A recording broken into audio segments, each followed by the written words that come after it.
All right. Aloha hula hands. It is Wednesday. What's the date today? April 22nd? Third.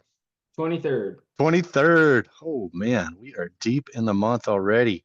Well, guys, we got a special edition of the Hot List Houlihan today. We have on the call, on the podcast, Corey Doe from Canopy Mortgage. And we remember when Corey was just a regular old loan officer, and now he owns the company. Yeah. And let's introduce him. Corey, say hello. Say aloha. Hey, great to be on with you guys. Thanks for having me. Right on, man. Absolutely. Well, I really appreciate you, Corey, because as I've told all my clients, I tell Danny, we look for problem solvers, right? And that's absolutely what it takes on this crazy condo market that we have on Maui that just seems to get crazier as time goes on. And, we started our relationship, Corey, at a place called Maui Lani Terraces, probably the most difficult place to get a loan on Maui. And you've completed three of them. If you've earned the reputation, dude, I go and talk to other agents like Kelly Lovato, and she's like, "Oh yeah, Corey, he's the only one that can get them done at Maui Lani Terraces." So you're getting that reputation Yeah, throughout the Heidi Maui just reached market, out dude. to me again too to give her a breakdown on some stuff for one of her listings. That Well, dude, she's the condo queen, man. So that's a great place to be, and Yeah. we're fans of Heidi as well. So let's just kind of dive in. Our a lot of our viewers we feel are kind of like what we feel our niche in real estate is for Danny and I, and that seems to be the retiring person coming from Pacific Northwest. And actually, what their version of retirement is that they're going to keep their place back in Seattle, for example. And when it gets sucky and rainy over there, they want to come and escape over here on Maui. And then they want to go back when it's fun and hang out with family and do all that kind of stuff. And that's how they want to retire. So it's not like they're relocating over here to Maui. This is the typical conversation that we have.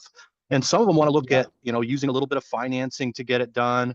Some of them, the smart ones we feel, are preparing for this retirement. Maybe they're 3 years out, et cetera, but they're coming over to Maui actively.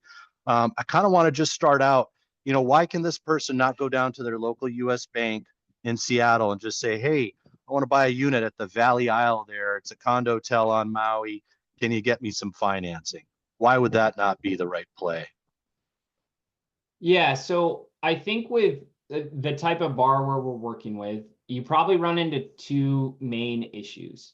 On the one hand is the income credit qualifying ability. So somebody who's retiring, their income is maybe not what it used to be, but they've got a lot of assets or they're on a pension or Yep. something.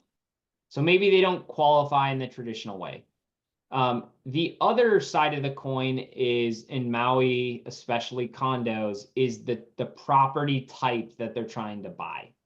So you can kind of be pushed into what I would just call simply a non-traditional loan program, which just means it's not a VA, an FHA, a USDA, so a government loan, or a Fannie Mae, Freddie Mac conforming conventional loan. So that's what a those would be conforming loan means. yeah, Is it's backed by conforming. Fannie or Freddie? Yeah, conforming means it's going to qualify for Fannie or Freddie. Non-conforming, we're getting in a little bit. I would stick more to like traditional versus non-traditional ways of qualifying. Oh, I like that. Traditional is I like that. W2 down payment, Fannie Mae loan, government-backed loan, normal kind of loans you think about. Non-traditional is going to be bank statement loan, DSCR loan, which stands for debt service coverage ratio. All that means is the rent of the property is helping you qualify relative to the mortgage payment of the property. Is they look at that way. And then there's other non-traditional type loans as far as how they qualify you on the income side. So a non-traditional can be, again, kind of those two factors. Either it's a combination of the two. You have a different income qualification, and the property type is but generally not lendable through traditional means. So it's a condotel, or it's a Ah, condo with problems that prevent you from doing a normal loan on it. Those people are going to get pushed into the hmm, non-traditional loan bucket. Um, and then within non-traditional loans, which there's a whole array of different programs, kind of niche non-traditional programs, the rates and the terms of those loans can vary greatly based on why you're kind of in the non-traditional space. Is it due to one hmm. factor? Is it due to 10 factors? And that can kind of drive the down payment, the rate, the cost, prepayment penalties, other terms of the loan are going to be largely driven based on, kind of, I would say your distance from traditional is what drives kind of the distance from traditional rates and terms, is a good way to think about it. So the I like farther that. you get from somebody that doesn't want to touch it, the more expensive, the more down, the higher the rate, the more prepayment penalty terms you're going to face as you kind of, I liked how, it's yeah, a it's it's a spectrum. I liked our discussion about risk, and so vanilla loan, like W-2, you got your down payment in place, 20% down, and you're buying a home that your family's going to live in, right? So that's a traditional way. But here, what our borrowers are looking for is they do want the condotel because they do want to do vacation rentals. And they like the idea that it's got a kitchen in there and they like all the amenities, but what they don't realize is that in the eyes of a lender is risk, right? Because we talked about what happens if you foreclose on a single family home. Well, another single family is going to theoretically come pick that up. Maybe investor, but there's a lot of buyers out there, right? And Right, now when it comes to condo tells, well, we're basically looking for another of our sellers or, the person that owned that, somebody that's going to vacation rent right, it. But what happens when time goes bad and you have money that you're paying things with, right? Well, what do you pay for first? You pay for your primary residence because that's security for your family. And if you right, don't have the additional money to pay for this toy that you bought over in Maui, this condo, well, you're going to feed your family first, right? right. And so, yeah, that makes sense that that's how banks are looking at these things here. Um, so you have qualifying mortgages, which we're calling traditional, and then you have these non-traditionals here. I want to pick on kind of a deal that we were involved in that, you got the approval, but, for some reason the buyer just didn't like what we were offering there. I was amazed, dude, because, I'll pick on it. I'll say it by name, Valley Isle Resort. So Valley Isle Resort is a condotel. They've got a beautiful lobby, and it is hotel zoned, so it is absolutely allowed to be vacation rented. But for 10 years now, they've had active litigation. There was Maui Muscle. It was a gym that was on the complexes. It was private business. It was paying the AOAO rent. And then for some reason, there was a fire there. And now what the 10 years of litigation has been is who gets the insurance money. And so, we were kind of talking about when deals get difficult and almost impossible to do, but you did it. So here I've got active litigation. Can normal banks get deals done with active litigation? Generally, no, that's going to halt most programs. There's exceptions to everything, but generally no. And it primarily boils down to the risk. Like, they don't know how that's going to affect the owners in terms of the cash Ah, outlay, of the reserves, of the maintenance fees. And they're looking at it from like a DTI perspective too, of like, hey, if mm, this borrower is qualified at the current HOA maintenance fee at 40% DTI, well, what happens if this lawsuit goes south and that triples? Now they're at a 62%, like they won't be able to make the payment anymore. And that's not to say that would even happen. It's just that generally is going to stop an approval. Now, again, there's exceptions. Different programs have different rules, but they're looking at it in terms of like, this is an unknown risk that we're not comfortable with. It all kind of, we boil it all back down to like, think about it from a risk perspective. It's an unknown mm. risk that could affect the borrower's ability to pay. And that's kind of why they're just like, nope, we don't allow active litigation because we don't know how it's going to affect the borrower down the road. And again, I say that there are exceptions. There's ways you can get around it depending what the litigation is, and why there's a lawsuit, right? There's things we've gotten around before, but that's generally like, that's a red flag. Talk to me about, remember the last deal we did at Maui Lani? There was something that had to do with the insurance policy and the roof coverage, and that became an issue that you still overcame. But, you know, I think that kind of, maybe if we can talk about that, it helps kind of explain some of the other issues where you have to go this non-traditional route. Yeah, I want to say so it had to do with like the insurance coverage didn't say that it would replace the roof. It gave a dollar amount or something as to how much they would outlay. right. So pretty much all lenders, when they look at insurance, they want to see full replacement. That is the general rule of thumb. They don't want cash. They want to see full replacement. So one of the issues Maui Lani had was they had a cash replacement for a roof. Which makes sense in some ways. There's the insurance side of it, where the reason that happens is roofs depreciate over time. So they say, based on today, right, the value of this roof is different. And it can be silly in your eyes too, because you're like, hey, I think even in Maui Lani's case, the replacement for the roof was 10 million. It shouldn't cost 10 million. You never spend that. You'd never spend Absolutely. that. The Right. problem is, like, it becomes pretty black and white when you're looking at like FHA guides, VA guides, conventional guidelines, that it says full coverage, full replacement. And that's the verbiage they want to see. And so it creates a problem when, you know, what I've seen as a common theme is there's an HOA or a management company doesn't understand the actual like Fannie Mae guidelines, and they institute policies with their insurance choices or their, you know, on insurance that don't meet what the guidelines say they must say, which is full replacement. And so this is a big problem where there was a lot of gray for a while, where on the hurricane coverage is, again, it's a full replacement thing, where the hurricane insurance became a problem for big condos was you could only buy, they capped the insurance at 75 million. And so the building, though, if destroyed in a hurricane, would cost 200 million to rebuild. So they had purchased the maximum amount of coverage, but that wasn't technically. So then it was like, well, is that full coverage or not? Because this is the most they can buy, but it's not actually replacement. So you had different lenders arguing about that.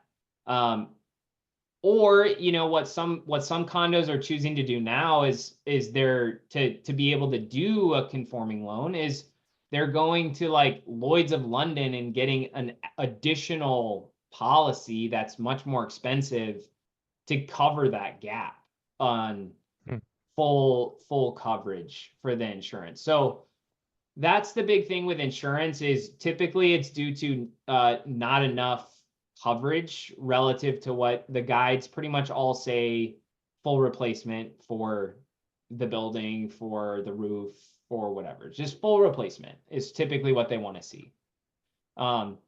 And that doesn't mean, you know, a big thing in Hawaii too, I have this question a lot. That doesn't mean the full value of the property. It's right in Maui, you can buy a property for $5 million, but the value of the insurable value of the property, because land is not insurable, may only be $1 million. Right. So $1 million of insurance coverage is all that you need, because that's the cost of the structure to replace it, not the land, because the land in Hawaii in particular is so valuable versus, say, in, you know, I grew up in Michigan in the middle of nowhere, and the value of the home is pretty much the value of the property. The lots are not worth that much. You know, 10,000 for the lot and 200,000 for the home. That's kind of the difference. Yeah, the difference. over That makes there. sense. So how do you go and like glean, where do you get all this information? And I kind of have an idea because it's like every time we're stepping out on a condo deal, you're always like, dude, you got the M1 condo docs? Can you send me the condo docs? So is Yeah. that where you kind of find out, like, is that where you can do your due diligence? Yeah, so the best thing I would say for, it's not something we can necessarily know just from, oh, what's the name of the building? Like, it Right. doesn't necessarily help. The M1 condo docs give us all the information on the financials, the insurance coverage, the insurance binders, um, the minutes. Like, those will typically highlight all the things we want to see. The R105C is the condo questionnaire. There's a set of questions that lenders read through. That's for lenders to answer all their big questions. When was your last, it answers a lot of things about the building. So I would say the things you want to look at are the R105C, That lender the form. most recent minutes or the annual summary, and just if there's any notes in there about like problems that are happening or ongoing, those are going to tell you things that are actively going on. And then the insurance master summary, that'll give you all the coverages for the building. If we have those things, we can generally at least look at those for red flags. Or what we have is we have like an actual condo team that does a deeper dive and reads through everything to make sure, I can kind of glance through it and see, all right, these red flags aren't checked, but a lot of times I'll just take that packet, I'll send it to the condo team. They can review that in a couple days, 48, 72 hours, and we can have a pretty good idea of what loan programs we can do and what we can't. So a lot of times, like if I was a listing agent on Maui, my big thing would be get the condo docs up front and available for potential buyers. A Mhm. lot of times, like they'll say condo docs to be provided 10 days after within 10 days of acceptance of an offer. You're doing your seller a disservice. Buy the condo docs up front and give those to anybody who's looking into the property so they can do their due diligence up front to make an offer. Because I think it just saves everyone a lot of time. So that would be like my advice for if you're a seller or you have a listing, just get all the condo docs and have them available for any lender, any buyer, so that they can do their actual diligence and offer you a lot cleaner picture on if they can lend on it. Otherwise, we're getting I into like, contract and hoping we can do it. and hope's Versus, not a strategy, right? yeah, versus give me 3 days to send it to the condo team and I'll tell you what I can do. Like I'll have an actual answer. Like the condo is not a problem. Based on the documents we have. So where we can get those, it's super helpful because then we can provide a lot better insight to buyers up front before they make offers.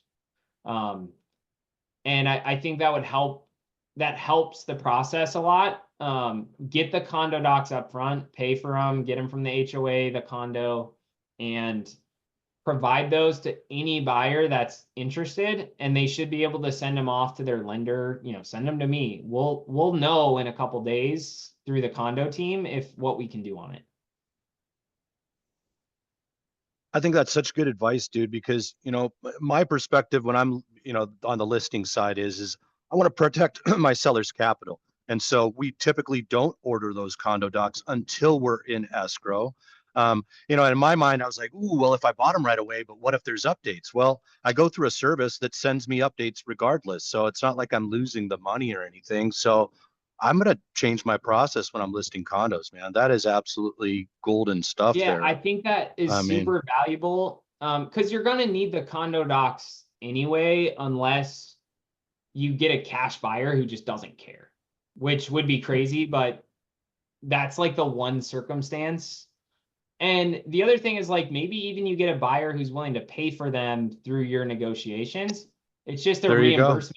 It's just a Yeah. reimbursement on the back end of the deal. You pay from up front and you get reimbursed. So I think the seller, if they're serious about selling it, they're gonna pay for these anyway. So just buy them up front and have them available so you can get cleaner offers. They're like $450. I get that that's money, but in the world of real estate and the cost and the amount you typically make, that's money well spent. So I And like then I that, think man. I like that. That to challenge my process. you're avoiding transactions that fall out 10 days in because the condo docs.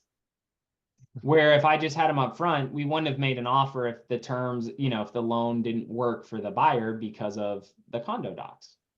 And then, a lot of times what we're going to do is, if it's say a special condo that like Valley Isle or a couple of these, I've got a couple of couple lenders I work with that I'm confident, like depending what the issue is, we can get it done. So what I'll do on those deals is like, if I have the condo docs, I'll send them to both of them and say, hey, what can we do in here? What are the exceptions you need? Are you guys comfortable with these? What else do I need to get?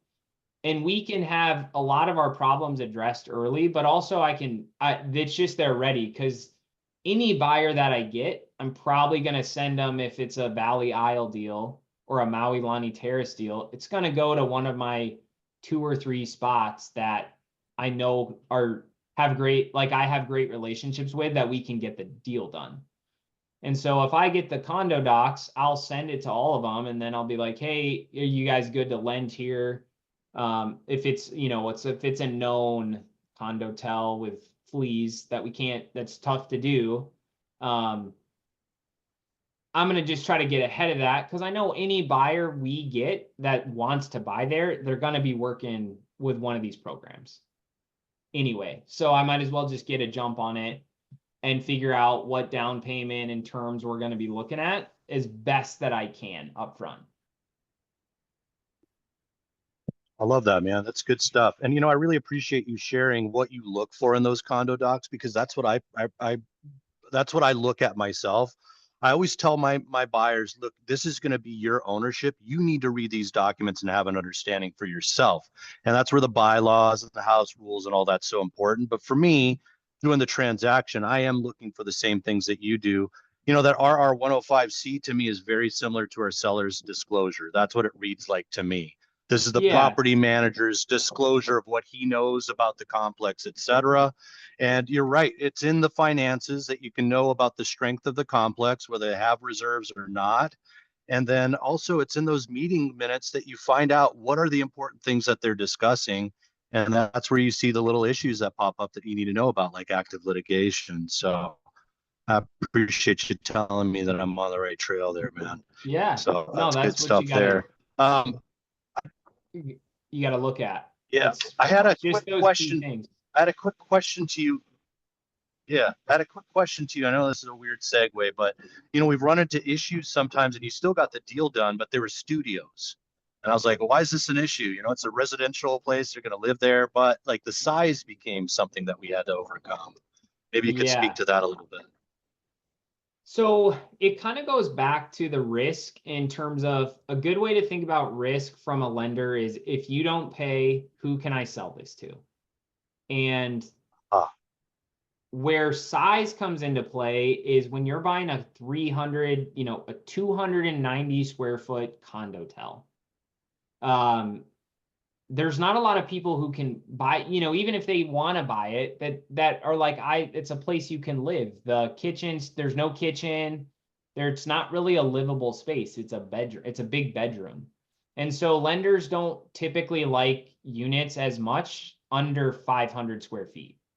500 square feet is generally, that's not to say you can't get it done. They typically just start to jack up the down payment once you're below 500 square feet. And I would say it's kind of tiered. If like the normal down payment is 25% at 500 and above, it's 35 if you're between 400 and 500. And then it's 45 if you're between 350 and 400, and it's 50 if you're below 350. And so they'll do it, wow. but like they're gonna decrease their risk through down payment. So that's how banks deal with risk and how they're going to give loans. So if it's going to be risky, plan on potentially a larger down payment, plan on paying a higher interest rate than what your friends are telling you is normal. And you may have to pay some fees for the bank to say, okay, well, now because you paid me, I'm willing to take on this risk. That seems to Yes. be how all these things get overcome. Um, I'm just going to throw you and put you on the spot, and maybe we'll end on this, but this is probably the most important thing that our buyers probably want to know is, let's use Valley Isle Resort as an example, because it has known issues, but it is hotel zone. It's going to be allowed to vacation rent because of that. And that's what a lot of our clients are absolutely attracted to. And also, quite frankly, because of the issues, the cost is much lower than its other surrounding Right. counterparts, right? And so give me an idea as to setting expectations as to what a down payment's going to be on a risky place like this, what the potential interest rate could be, and how much they should expect to pay for fees. And I really want you to hit it on the high side if you can. Got it. So I would say from a down payment perspective, it's going to depend how you qualify income wise, but you're probably looking at least 25% down. So that's your ground level. Plan on I would say your 25%. your ground level for something like that should be 25%.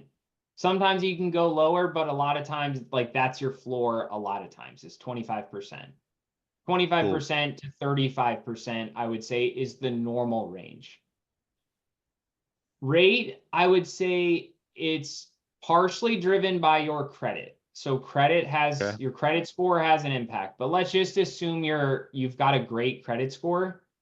I would expect the rate to be 1% higher than your conventional rate. So if conventional is 7, I would say you should expect around 8. And again, there's range in there depending on what it is, and you can pay points, but like, let's just say it's 1% more than conventional is a good rule Got of it. thumb. So if Okay. conventional 7, expect 8. As far as cost, you're probably going to look at, I would say I would just say 3% in block A. That can be a combination of fees, that can be origination charges, and that could be, some lenders just do it all as points. But 3% in block A, and that is of the loan amount. So if you're buying a whatever condo, 700,000 and you're putting 25% down and your loan is just for easy as 500,000, you're going to pay about 15 grand, 3% of 500,000 in block A lender fees, plus your additional like title fees and regular closing costs on top of that. And then all the prepaids for HOA Yeah, fees and all that prepaids, stuff, right? all of that. So I would Taxes. say probably it depends. The taxes can be a big swing, but you're probably looking at like 5%-ish in closing costs, all in, depending on the tax rate and stuff. That could be a little more with some prepaids, but 5% in closing costs is probably a good rough rule of thumb. Okay. And then the only other thing I would say is a lot of these loans are going to come with some sort of prepayment penalty, ranging from 12 months to, I really never see them over 3 years. 3 years is typically the high end, 12 months kind of the low end. There's ways you can buy out of those. You can pay more fees up front, more points up front to buy them out or reduce them, or you can do a combination of more down payment sometimes or taking a higher interest rate. And then a lot of that just goes into these lenders that are taking these risks. They want to make sure they're gonna make money on the loan for the risk. And so what they don't want is to like do all this work, give you all this money, take all this risk, and then the loan gets paid off in 3 months, right? Because of a Because you go transaction. home and refi the house, right? You Right. go You home, go you home, you refi the house, pay it buy off. it cash, right? They want to make sure they are profitable on the loan. Which is why those kind of exist. And then kind of what I would say is, depending on from that baseline, where you fall on the spectrum, levers can be pulled to get the deal done, but maybe it's more down payment. Maybe it's your credit and your income is not what we want, so we're going to charge a higher rate. and we're going to require a little more down. The property is a little worse than we generally like. We want more down. Those levers then kind of go or what gets toggled from that baseline. And sometimes, like I said, it can be the reverse. Hey, we love this property. We love your credit. We'll let you do 15% down because we love it, right? But it's kind of, if you set the floor at like 25%, to recap, like 25% down, 1% above normal rates, with 3% in general cost, 5% probably overall closing costs, and possibly a prepayment penalty of 1 to 3 years for these type of loans. From there, that gives you kind of a good floor. And then depending on how bad or good the borrower prospect is and the property, kind of the combination of the two, those levers can flex accordingly. More down payment, higher rate, more points. And because these are non-traditional loans, they're able to do their business purpose loans in some case. They can charge more fees than are normally allowable because of it's a business purpose, non-traditional loan. They can charge higher rates. Gotcha. They can charge higher fees because it's not a traditional mortgage. So it falls under different rules. I appreciate you really diving in and sharing that, because I think so many times, people get influenced by what they're used to back home and their family tell them things while they're here on Maui. And then they feel like, oh, you guys are trying to rip us off, when it's like, well, no, I'm actually bringing you the only solution that exists, and it's expensive. That's the facts. Right. Yeah. And it's one of those, we always say it, he who holds the gold makes the rules. And that is, that's the and golden we've seen rule. this time and time again. When you're the only show in town, you can kind of charge what you want. You can kind of make the rules because you're the only show in town. And we've had this before where, like, I encourage borrowers to go to their local bank or try to get a different program for better terms. But what they find out every time is that bank won't touch it because it doesn't meet, if I could do a normal loan on it, a traditional loan, as I just kind of like to say, I'd do it for you. You do it. I'd love to do it for you. But the problem is you can't on some of these buildings. And so I think just, setting the right expectations, and just knowing, like you said, a lot of people ask, well, what's the value for doing, why should I even buy it then if the loan is like this? Well, it's because the value you can get for the property, and hopefully over the long term, some of these problems go away, some of these things get fixed up. But a lot of times too, it's a beautiful property that, these properties are beautiful. You live a great lifestyle. And hopefully, maybe you don't have the loan for long. You pay it off in 5-10 years, and then it's just a second home, or it's an investment property that cash flows, and if you're doing one of these investor type loans, a lot of times they're going to make sure it's cash flowing for you out the gate with how much down payment they're going to require you to bring and stuff too. So that's a cool point. Like, we're making sure you can pay for it. If it's like a DSCR loan, it's got to cover. So the rent is the estimated rent is more or the same as what the estimated, the mortgage payment's going to be. So it's at least going to generally pay for itself, even though it seems pretty expensive relative to your normal mortgage you see, buying a single family home. Dude, this is so super helpful, Corey. I really appreciate you diving in, and we look forward to bringing you back here and maybe diving into some of these more, nuanced loans, like you just mentioned, DSCR, non-QM, et cetera. But so glad that you're on the team, man. Like I mentioned, you're definitely a problem solver. You're super creative, and we're so grateful for what you do for our clients, man. Yeah. Super pumped. Thank you. Appreciate you guys. So let me know what